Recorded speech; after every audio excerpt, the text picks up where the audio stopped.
السلام عليكم والصلاة والسلام على رسول الله. حبايبي عاملين ايه؟ يا رب تكونوا بخير. لو اول مرة تسمعوني انا ايه فودة من قناتي كل يوم وصفة، ان شاء الله نقدم لكم كل يوم وصفة. ان شاء الله النهاردة نعمل مسقعة بأقل تكاليف وبدون اي لحوم، زي ما احنا شايفين كده، اكلة موفرة في اخر الشهر. وان شاء الله هنعرف البدايل لو انت مش حابة تقلي البتنجان والفلفل. هنعرف طريقة تانية لو انت مش حابة تقلي البتنجان والفلفل. فعلوا زر الجرس عشان يوصلكم كل جديد. نبدأ نشوف عملناها ازاي. اول حاجه معانا عشان نعمل المسقعه معانا كيلو بتنجان رومي. بسم الله. هنقشره بالشكل ده زي ما احنا شايفين كده. بعد ما قشرناه بالشكل ده هنقطعه نصين كده، ونرجع بعد ما قطعناه نصين نرجع نقطع كل نص كده، يعني نقطع البتنجان على 4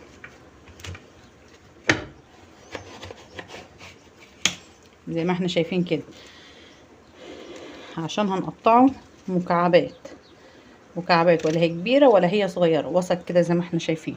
نخلص تقشير البتنجان وتقطيعه بنفس الشكل ونرجع مع بعض ان شاء الله.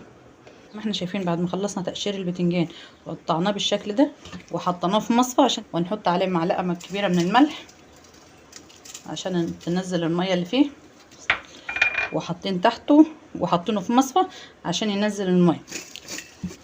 وهنقلب الملح كده وزي ما احنا شايفين بعد ما قلبناه في الملح كده هنسيبه بقى حوالي ربع ساعة نص ساعة لحد ما المية بتاعته تنزل خالص عشان ما يشربش معانا زيت.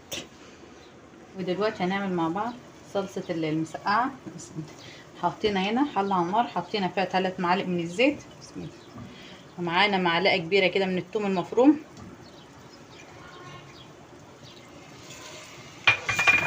الزيت لحد ما تاخد معانا اللون الذهبي كده. بعد ما الثومه خدت معانا اللون الذهبي هننزل عليها ب5 حبات طماطم ضربناهم في الخلاط. بسم الله. وممكن لو انت عاوزه تضيفي لها معلقتين صلصه وتخليهم 3 حبات من عصير الطماطم بس. سكر عشان حموضه الطماطم.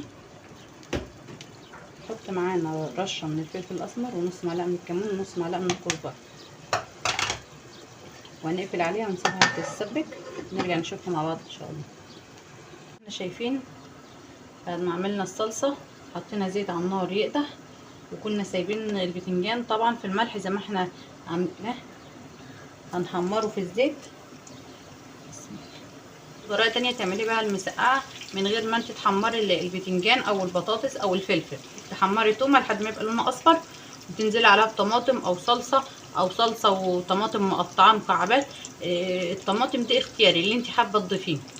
وبعد ما تسبكيها هتضيفي لها كوبايتين من الميه وتنزلي فيها البتنجان والفلفل. ولو انت عاوزه تضيفي كوسه عاوزه تضيفي بطاطس، الخضار اللي انت هتضيفيه، وتحطيها فيها لحد ما تحطها في الصلصه على النار لمده تلت ساعه، وبعدها تحطيها في صينيه في الفرن 10 دقايق وهتبقى استوت معاكي. وهتضيفي لها طبعا البهارات لو انت مش عاوزه تحطيها في الزيت.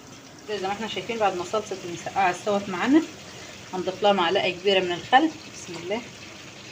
وهنضيف لها كوبايه كبيره من الميه السخنه. بسم الله.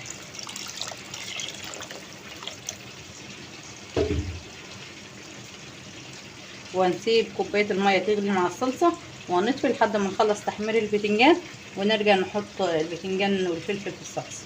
يعني معانا هنا كده حبتين من الفلفل مقطعينهم مكعبات بالشكل ده. بسم الله. هننزل بيهم في الزيت. بسم الله.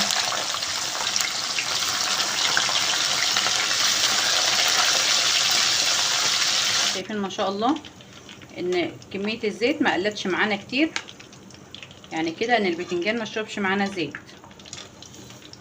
انا دلوقتي صلصه المسقعه اللي كنا مزودينها ميه هننزل فيها بالبتنجان. بسم الله. زي ما احنا شايفين كده المسقعه بعد ما غلت معانا غلوتين هنشيلها نحطها في صينيه. هنفضيها ونحطها في الصينيه تاخد معانا تشميعه الفرن ونطلعها على طول ان شاء الله. كده زي ما احنا شايفين مع بعض بعد ما المسقعه طلعت معانا من الفرن، شايفين ما شاء الله. وزي ما قلنا لو انت عاوزه تضيفي اي خضار بتحمري، لو انت عاوزه تضيفي اي خضار بتضيفيه. وقلنا برضو على الطريقه التانية ان انت ما تحمريش البتنجان ولا الفلفل لو انت ما بتحبيش فيه الزيت. وان شاء الله هنعملها مره تانية مع بعض. شايفين ما شاء الله. شايفين ما شاء الله البتنجان حبايه بحبايه زي ما احنا شايفين كده. بكم وصفتنا النهارده، اعملوا لنا متابعه وشير عشان يوصلكم كل جديد. والسلام عليكم ورحمه الله وبركاته.